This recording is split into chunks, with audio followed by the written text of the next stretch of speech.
La société civile du Nord Ubangi s'oppose fermement au projet de transfert des eaux de la rivière Ubangi vers le lac Tchad menacé d'assèchement, a indiqué dimanche à Radio Okapi Taylor Tema, le coordonnateur de cette organisation citoyenne.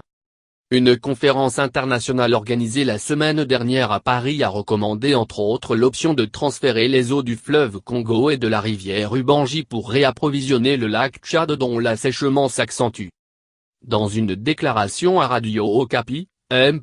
Tema soutient que la déviation des eaux de l'Ubangi vers le Tchad aura des conséquences néfastes sur les écosystèmes du nord et sud Ubangi et sur la population riveraine qui ne vit que de la pêche et l'agriculture pratiquée le long de ce cours d'eau.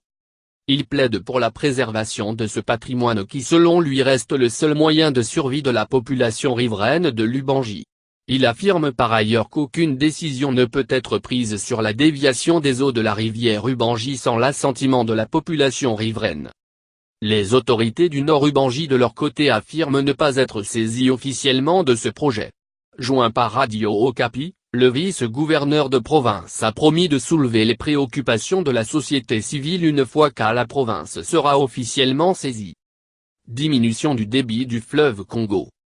Le professeur Jean de Dieu Minango, expert sur des questions environnementales, partage également les inquiétudes de la société civile du Nord Ubangi.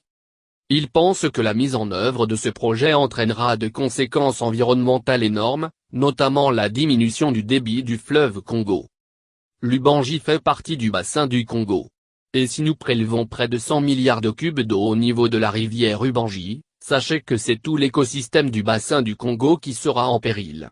La réduction d'eau va entraîner la réduction du débit du fleuve Congo, de l'évaporation, et donc la réduction des pluies, et c'est l'agriculture qui va en pâtir, analyse l'expert.